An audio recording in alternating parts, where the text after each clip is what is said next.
Hi everyone, I'm Chris Fay. I'm the author of the Disaster Crime series, and I have a blog titled Write with Fay. On my blog, there is a page titled 100 Marketing Tips, and that is where this YouTube video series came from. Today's video is about websites, author websites. First, you'll need to decide what web host you'll want to use. I use WordPress because I just wanted to go the simplest way. You could use WordPress too, or you can use GoDaddy.com or any other web host out there. You can easily Google to find out which one is the best for you. For WordPress, I got my domain through them, and you'll also need to get a domain and a URL. For my website, it is chrisfay.com. You'll want to keep yours simple as well. Mostly use your author name, and that is it, your authorname.com, because that is how a lot of people would try and find your website. So keep it simple so people can easily find it.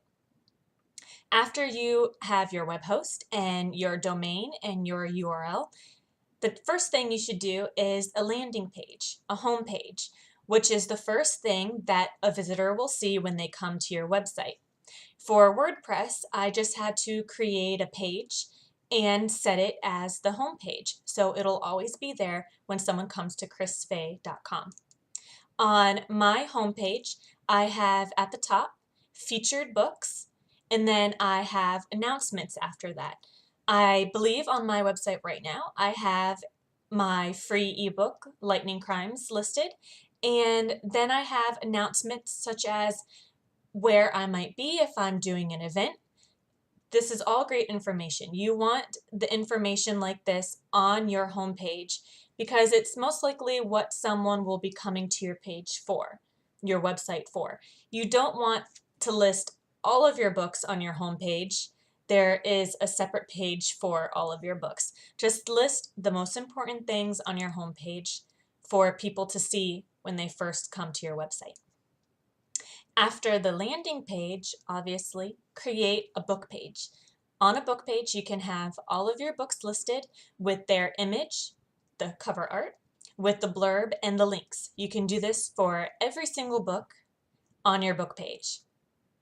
I also have a series for the Disaster Crime series, so I have a special page for the Disaster Crime series. If you have a series, you can do the same thing.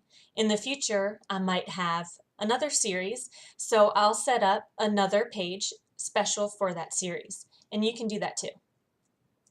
And make sure that all of the images, all of the cover arts on your book pages are clickable. So if someone was to click on it, it could bring them maybe to Amazon, or if you're able to sell your books on your website, it'll bring them to that page where they can buy your book through your website.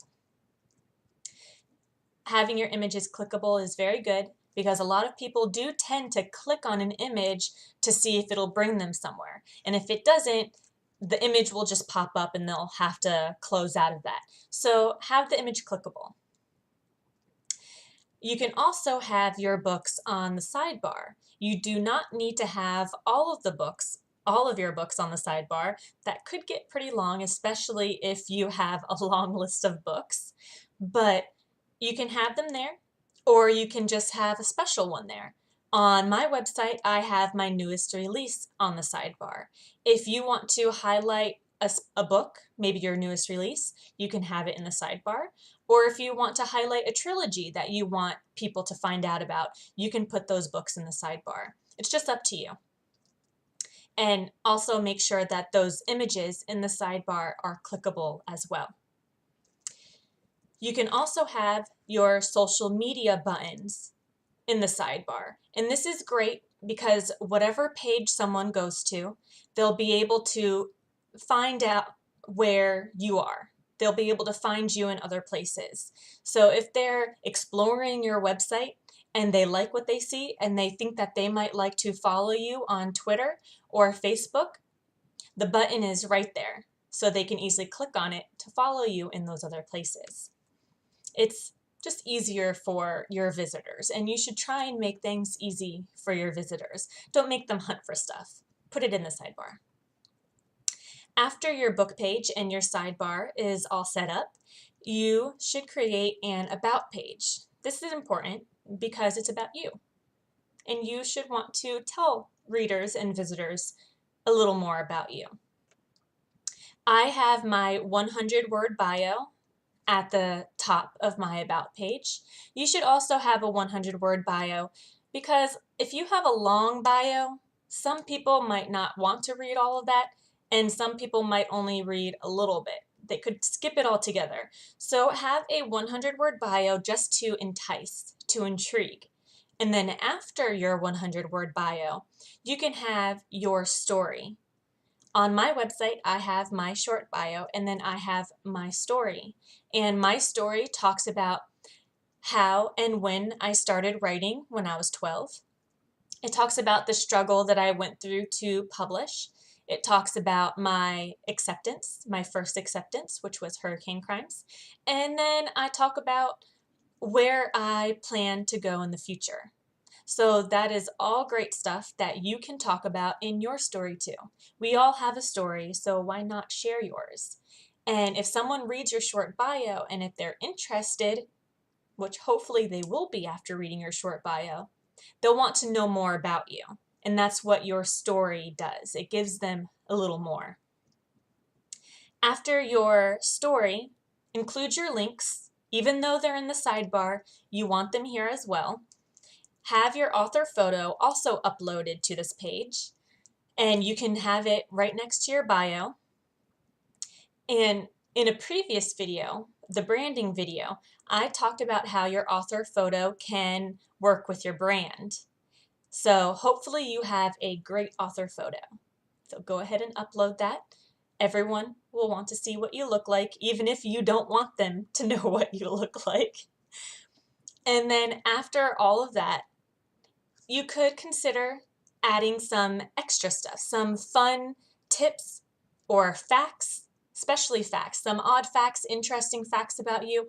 On my website, I have a list of maybe 6 interesting facts about myself, such as that I'm a vegetarian and that I had spine surgery when I was 15. So add some fun facts. I'm pretty sure that there's some interesting things that you can think of that someone might find fascinating. So go ahead and add that.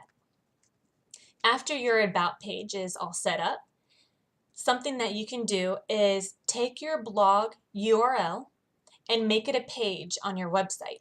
So a tab will be at the top. If someone clicks on it, it'll bring them to your blog. I have this on my website and I love it because I love my blog and I want people to go there. You can also do the same thing with your newsletter sign-up form. If you have the link, and you should, you can make a page on your website for that.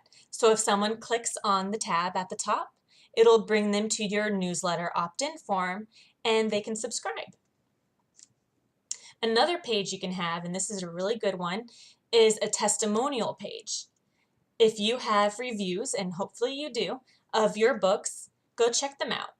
See if you can find some really good ones and check out the reviews that you have on your book page, which is something I discussed in another post about Amazon. Get those reviews, maybe 1-2 sentences long, and put them on your testimonial page. And make sure to quote the reviewer or the person who said that.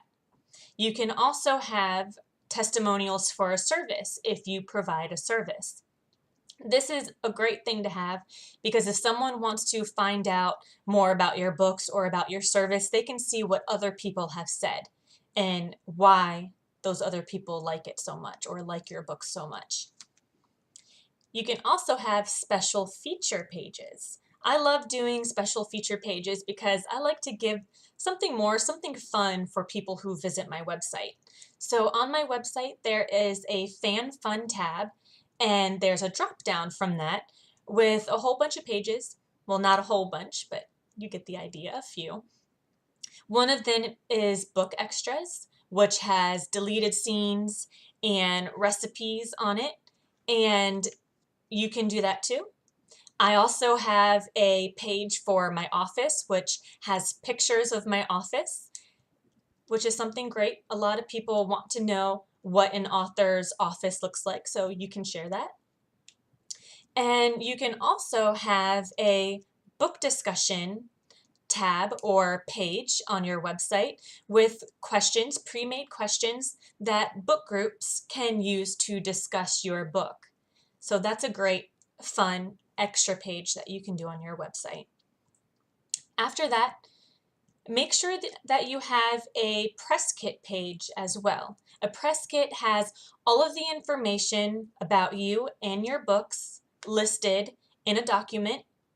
For mine, I created mine very easily with a Word document. Then I transferred that to a PDF. I uploaded that PDF into my website, and then I got a link from my website after uploading it that I could use on my blog or in other places. So if someone was to click on that link, it'll download my PDF so they can have my PDF on their computer. If you have a website or a press kit already, take all of that information and create a page for your website. This is something great to do because if someone wants all of this information in one place, all they have to do is click on the press kit page. And you can also have a link there, just like I do, so if they do want to download it, they can easily do that. After that, you should have a contact page. This is important because a lot of people look for websites and will come to a website to find out how to contact someone. I know that's what I do. So have a contact page with your email address and all of the ways that someone can contact you or find you. You can also have a box for messages there. So if someone wants to send you a message through your website, they can easily do that. But don't just have the box. Make sure you include other ways that they can contact you. Because I personally do not like to use the message box. I like to send a personal email. So include all the ways that someone can contact you so they can choose which way is best for them. Basically, when you create a website, you want it to be personal. You want it to be fun and creative. Try and step out of the box. Don't just do what every author does on their websites, but you certainly can look at author websites to get some ideas. I looked at Nora Roberts' website and I studied it and I got some ideas from it. Of course, hers is more grand because I had to do my website myself, but I am very proud of it because it's personal and it's fun. It's me. And you want your website to represent you as well. Make every page personal, every single page. Add something personal. You can easily add a picture of your pets. That's making it personal, and that's actually something a lot of people like to see. Also make sure that your website is clutter-free. I've seen a lot of author websites where information is just jammed together. You don't want to do this. You want your information spaced out. You want it to look orderly. You want all of your pages to look simple and clean. So make sure that your website is clutter-free.